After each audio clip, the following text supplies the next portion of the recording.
7. Freedom. The highest form of wealth is the ability to wake up every morning and say, I can do whatever I want today. People want to become wealthier to make them happier. Happiness is a complicated subject because everyone's different. But if there's a common denominator in happiness, a universal fuel of joy, it's that people want to control their lives.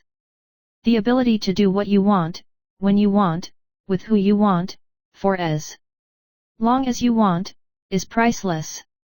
It is the highest dividend money pays. Angus Campbell was a psychologist at the University of Michigan.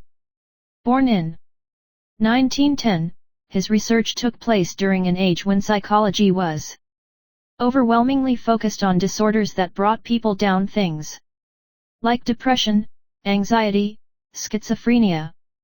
Campbell wanted to know what made people happy. His 1981 book, The Sense of Well-Being in America, starts by pointing out that people are generally happier than many psychologists assumed. But some were clearly doing better than others. And you couldn't necessarily group them by income, or geography, or education, because so many in each of those categories end up chronically unhappy. The most powerful common denominator of happiness was simple. Campbell summed it up. Having a strong sense of controlling one's life is a more dependable predictor of positive feelings of well-being than any of the objective conditions of life we have considered. More than your salary. More than the size of your house. More than the prestige of your job. Control over doing what you want, when you want to, with the people you want to, is the broadest lifestyle variable that makes people happy. Money's greatest intrinsic value, and this can't be overstated, is its ability to give you control over your time. To obtain, bit by bit, a level of independence and autonomy that comes from unspent assets that give you greater control over what you can do and when you can do it.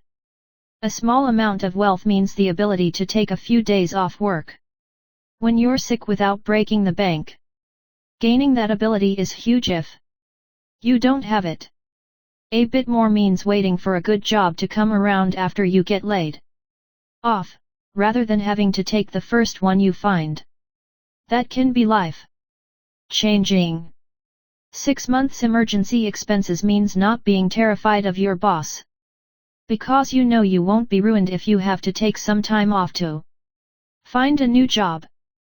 More still means the ability to take a job with lower pay but flexible hours. Maybe one with a shorter commute. Or being able to deal with a medical emergency without the added burden of worrying about how you'll pay for it. Then there's retiring when you want to, instead of when you need to. Using your money to buy time and options has a lifestyle benefit few luxury goods can compete with. Throughout college I wanted to be an investment banker. There was only one reason why: they made a lot of money. That was the only drive, and one I was 100% positive would make me happier once I got it. I scored a summer internship at an investment bank in Los Angeles in my junior year, and thought I won the career lottery. This is all I ever wanted. On my first day I realized why investment bankers make a lot of money. They work longer and more controlled hours than I knew humans could handle. Actually, most can't handle it. Going home before midnight was considered a luxury, and there was a saying in the office: if you don't come to work on Saturday, don't bother coming back on Sunday. The job was intellectually stimulating, paid well, and made me feel important. But every waking second of my time became a slave to my boss's demands, which was enough to turn it into one of the most miserable experiences of my life. It was a 4-month internship. I lasted a month. The hardest thing about this was that I loved the work. And I wanted to work hard. But doing something you love on a schedule you can't control can feel the same as doing something you hate. There is a name for this feeling. Psychologists call it reactance. Jonah Berger, a marketing professor at the University of Pennsylvania, summed it up well.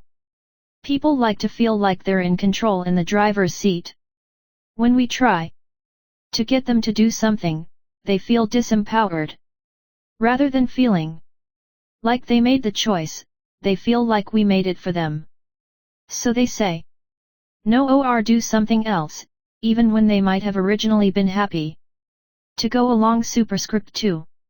When you accept how true that statement is, you realize that aligning money towards a life that lets you do what you want, when you want, with who you want, where you want, for as long as you want, has incredible return. Derek Sivers, a successful entrepreneur, once wrote about a friend who asked him to tell the story about how he got rich. I had a day job in Midtown Manhattan paying $20,000 per year, about minimum wage. I never ate out, and never took a taxi. My cost of living was about $1,000/month, and I was earning $1,800/month. I did this for 2 years, and saved up $12,000.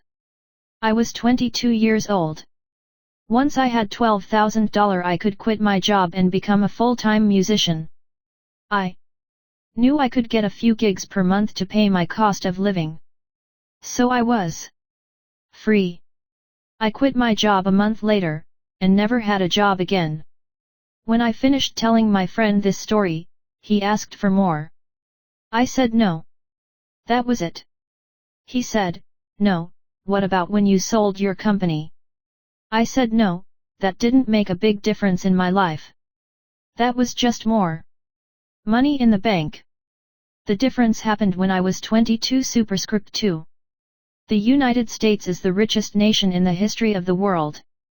But there is little evidence that its citizens are, on average, happier today than they were in the 1950s, when wealth and income were much lower even at the median level and adjusted for inflation.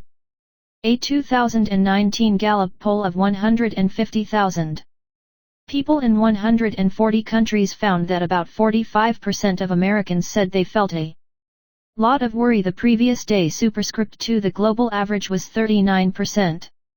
55% of Americans said they felt a lot of stress the previous day. 4. The rest of the world, 35% said the same. Part of what's happened here is that we've used our greater wealth to buy bigger and better stuff. But we've simultaneously given up more control over our time. At best, those things cancel each other out. Median family income adjusted for inflation was $29,000 in 1955. Superscript 2. In 2019 it was just over $62,000. We've used that wealth to live a life hardly conceivable to the 1950s American, even for a median family. The median American home increased from 983 square feet in 1950 to 2,436 square feet in 2018. The average new American home now has more bathrooms than occupants.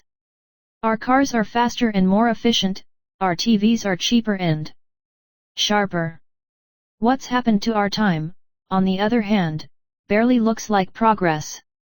And a lot of the reason has to do with the kind of jobs more of us now have. John D. Rockefeller was one of the most successful businessmen of all time. He was also a recluse, spending most of his time by himself. He rarely spoke, deliberately making himself inaccessible and staying quiet when you caught his attention. A refinery worker who occasionally had Rockefeller's ear once remarked, "He lets everybody else talk, while he sits back and says nothing." When asked about his silence during meetings, Rockefeller often recited a poem. A wise old owl lived in an oak. The more he saw, the less he spoke. The less he spoke, the more he heard. Why aren't we all like that wise old bird? Rockefeller was a strange guy.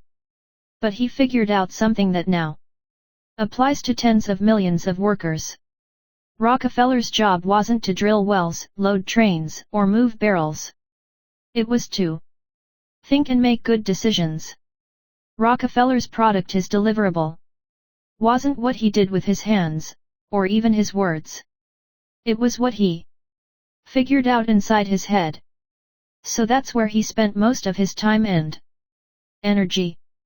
Despite sitting quietly most of the day in what might have looked like free time or leisure hours to most people, he was constantly working in his mind, thinking problems through. This was unique in his day.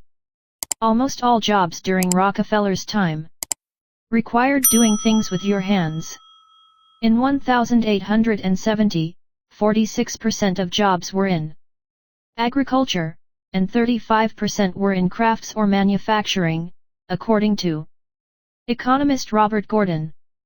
Few professions relied on a worker's brain.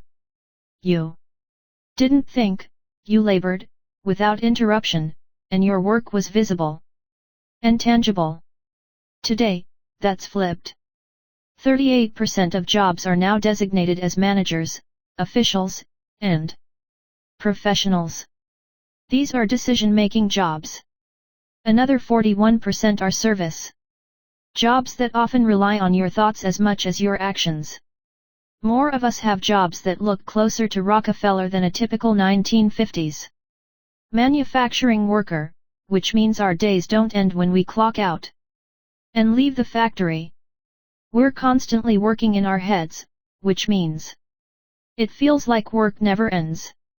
If your job is to build cars, there is little you can do when you're not on the assembly line. You detach from work and leave your tools in the factory.